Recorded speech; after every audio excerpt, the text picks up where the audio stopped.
James Rees, Time Aerobics MMA. I'm joined today by the man known as the king of kickboxing himself, Rico Verhoeven. How are you, Rico? You okay? Yes, what's up, man? Yeah, I'm good. I'm good. I'm excited. Yeah, great to hear that. Well, look, you're a very busy man, so we'll jump straight into it. October 23rd, Glory Collision 3. Probably the biggest fight in Dutch kickboxing, if not in combat sport at the moment. Yourself versus Alistair Overeem. How are you feeling for that one? Yeah, it's huge. It's like I think just for being in the sport and competing, this is what we live for. We always want I always want the biggest fights, and I always say when we talk with Glory about the fights or upcoming fights, a fight just has to make sense. And I just love to do fights that people want to watch. So for whatever reason. So I think that always like triggers me to stay motivated and just give the fans what they want. So and I think again we achieved that with this fight. Yeah, for sure. Obviously, you're currently riding a 20-fight win streak at Glory yourself. Alistair is obviously a legend himself. Obviously, a lot of experience in kickboxing before he transitioned to MMA. Let's have a look at your win streak a little bit. Obviously, as I just said, 20-fight win streak. That's phenomenal in anyone's eyes. What do you attribute your level of success to? I think for me, yeah, it's just a number, I'm like not really focused or worried about, oh, I won so many fights back to back, or I did this or I did that, and I'm setting out records, or I know I'm doing that, but I'm just like focused on every single fight at a time, and that just works for me.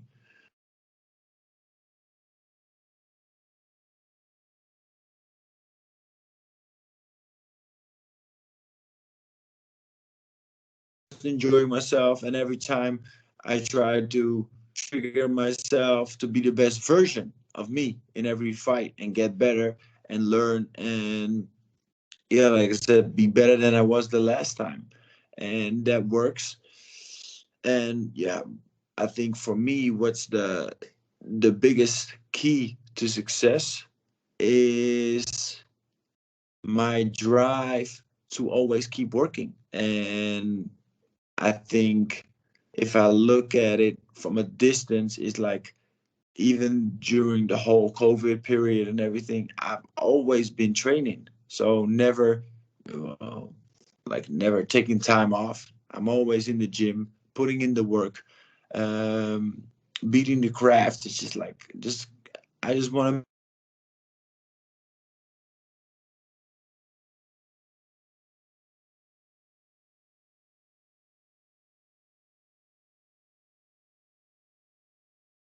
And there I did this, so let's work on that. And I think that's for me the biggest key, to just keep putting in the work and make sure, yeah, we evolve. Yeah, definitely.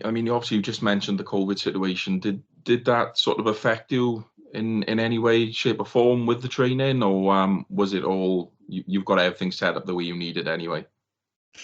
No, I think I was very lucky with that. And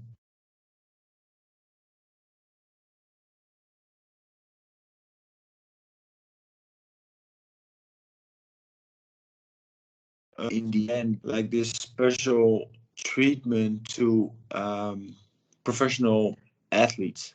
So if we had like a very strict COVID procedure, and for everybody that came in and that I trained with. So we were allowed to train and work out from close to the very beginning of the whole situation.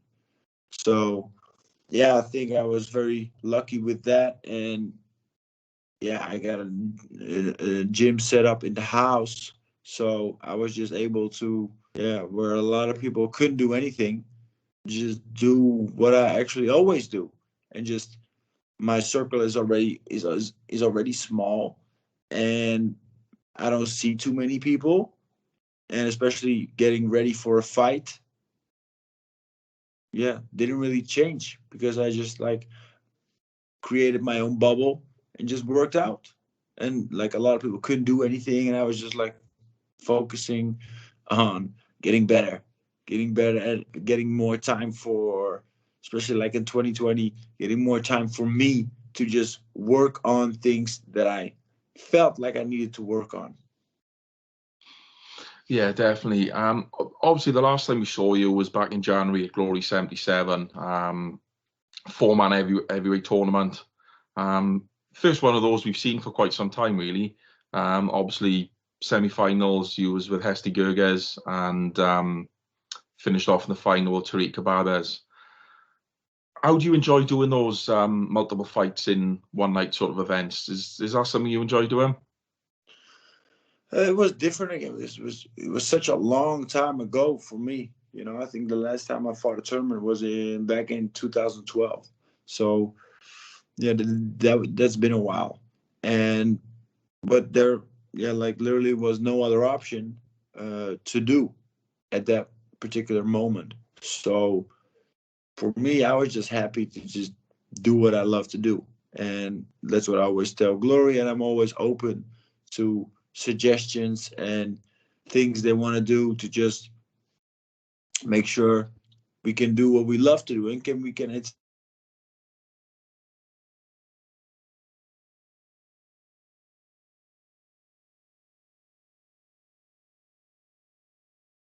only vibe with with fighting tournaments. It's just, yeah, you can get hurt, or well, actually, you always get hurt, like in that first fight, and then in the beginning it's okay, but like after some time, your body starts hurting again because it's cooling down, and then you gotta warm up again, and you feel the little pains, and yeah, I don't know. I think that it gives like that extra flavor a little bit to the whole situation, but do I really enjoy it? Nah, not really. It's like there's always this thing like in the final for whatever reason is that your opponent, or you can say, well, I had that first fight, so yeah, that was tough, and because of that, I wasn't like I wasn't 100% to perform there, and that's what I like in the things that are in the whole situation that Glory now developed is with guys that have to like qualify or gotta have the right to fight me in a 5-round fight, and then they can prepare for that and get ready for that 100%. And the moment they step in the ring and get that chance, yeah, there are no excuses anymore because you have 5 rounds of time to try and take that belt from me. So for me, like I said, I think for the challenge, for the challenge side of it, I like the way it's set up now. I like it more because in the tournament, from my point of view, it also comes up with a little bit of luck. You just got to be lucky that you don't get hurt, and especially this was a 4-man tournament. Just think about an 8-man tournament. It's crazy. Yeah, definitely, and it was quite a last minute thing if I remember right, because he was originally slated to fight Sadiq for the trilogy fight, I believe, wasn't that? Before he withdrew with injury. Did that sort of affect? Obviously, you didn't have much time to prepare for that then with the change. Was that bothering you going into it? No, not really, because in the end, if I look back at the history of just the sport in general, it's always like this uncertain thing that we're doing because you're just yeah, everything can happen in the preparation. You can get hurt, opponents can change. This only for me, it was, yeah, been like a crazy wow since a guy just dropped out or whatever, had an injury. So for me, I was like, okay, that's been a while, but it's not a thing that I haven't experienced before, but it was just a long time ago. So just let's just put this aside, put that feeling of disappointment and whatever aside, you're able to fight. You've been standing still for over a year, so let's just do what we do best, and let's just like outperform everybody. That's what we did. Yeah, I mean, it was very impressive performances, both of them really. Obviously the Gerges fight seemed like he was quite comfortable with that, and obviously Tariq retiring with the injury at the end of the first round then. So it was a pretty good night for you, I suppose, really. 100%. You're obviously known, I mean, traditionally people think of heavyweights as obviously these big guys that just come in and bang, and that's about as much as they go. You were probably the most opposite that I can really think of that comes to mind. You're obviously known as a very intelligent, tactical fighter. Yeah. And you've got pretty much unlimited cardio from your previous bouts as suggested. Is that something that you've always sort of tried to do to make yourself a bit different to the other heavyweights out there, make you that a little bit more unique? Of course, because that's in everything that you do is like we're entertaining people, and yeah, how do you make yourself stand out from all the rest?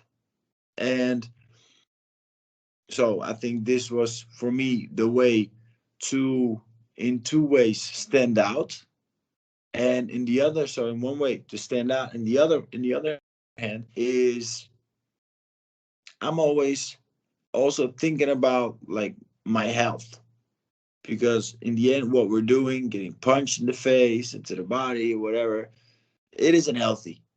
It never is, and it never will be. But I think I created a way to fight, a fighting style which is more safe and doesn't always go, sometimes I go toe to toe, but like doesn't go toe to toe all the time, so you just get hit a lot less. So with that, you stand out, and it's better for your health. So for me, it just works. Yeah, definitely. What was that a little bit? What was behind your way of thinking? Because I know you spent a bit of time training with the lineal boxing champion Tyson Fury. Obviously, like yourself, he's a big guy, but obviously he's known for his movement and his technical ability. Was that some of the reasoning behind that? 100%, 100%. I've learned so much from Tyson and the whole team, and Peter Fury still working with him as well. So yeah, it's just a totally different game. It's a totally different game, and getting surrounded by that and that feeling of wow, this is a whole different level of movement, of skill set, and how amazing would that be if I could add that part of his game to my sport and my game? That would be amazing. So, and I think that's what I did. I just like blended both worlds together.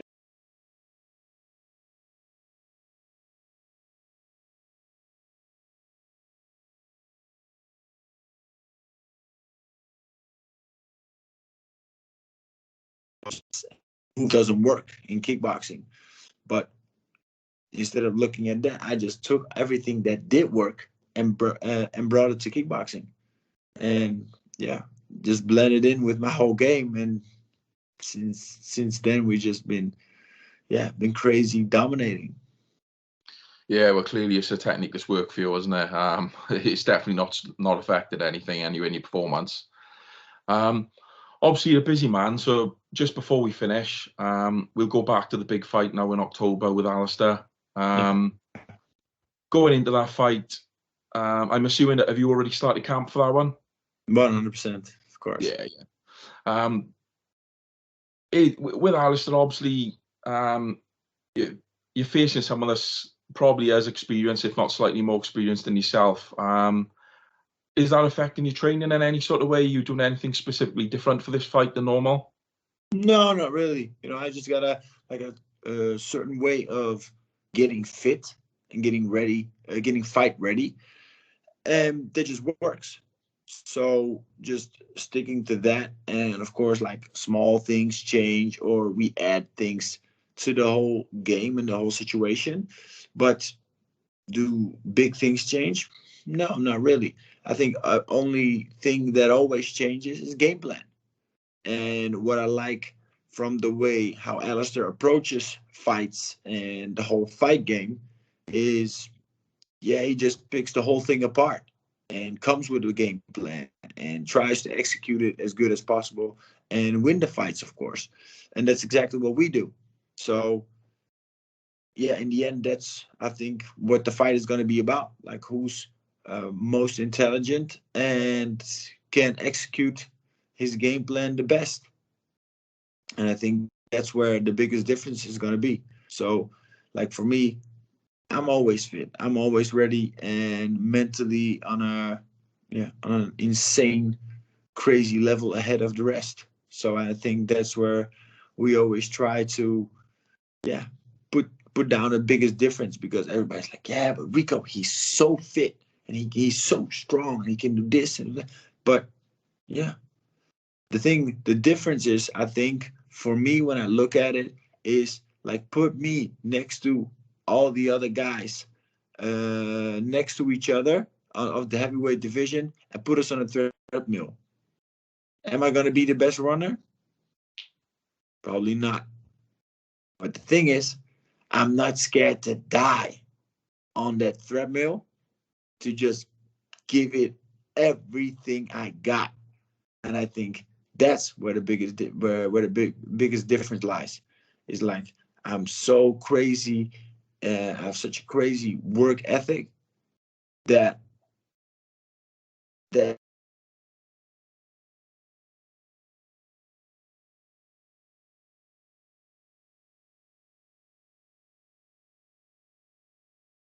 I would rather die on that treadmill than, and I think that's where the biggest difference lies. So everybody's like, what, this guy just keeps coming.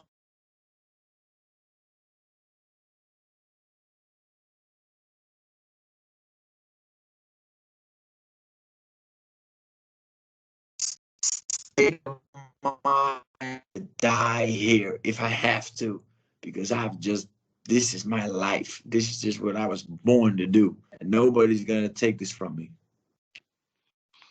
Yeah, definitely. I mean, obviously, it is the one thing that really does set you apart is the work ethic you've got. So just before we finish off, Enrico, October 23rd, what can we expect to see from you, and can we get a sneaky little prediction to finish off? Cool. Yeah, of course. Again, the fans can expect what they can always expect from me, is like fireworks, entertainment on the highest level, and especially a game plan that, yeah, that gets executed and puts my opponent in a situation where he's just like, I don't know what to do. And I think that's, for me, always the biggest compliment, especially for example with the Hesdy fight. And we finished the fight. He's just said, like, you're just the very best. I just don't know what to do, you know? And for me, that's even a bigger compliment than just knocking somebody out in the very first round, because I gave them the time. They had the time to, like, really put in the work and their game plan and try to force their game plan on me. But when that just doesn't work and they got like 4 or 5 rounds and they're like, damn, I tried. I literally had the time to try and do everything I wanted to, but it just didn't work. So I think for me, that would be the biggest compliment, especially for and the biggest achievement for a guy fighting, for a guy like Alistair that I'm fighting, is just fight him for, yeah, at least four rounds, maybe 5, and just finish him at the end, because we really had the time to, like, sink in and get into that fight and get into deep waters, and then from there on, yeah, let's see what happens. So that would be perfect for me. Just like a late finish would be amazing. And if I don't finish it, just a full 5 round game plan execution, and just like getting the respect of, wow, you're amazing, like, in what you do, and you executed perfectly and you took the win. So props to that. Yeah, definitely. Well, look, thank you very much for your time, Rico. Really appreciate you coming on here with us today. I want to wish you the best of luck, October the 23rd against Alistair. I'm sure many people are going to be watching that one. Again, thank you for your time and all the best. Hope to catch you again in the future. 100%. Thank you, man. Appreciate you. Thank you, Rico.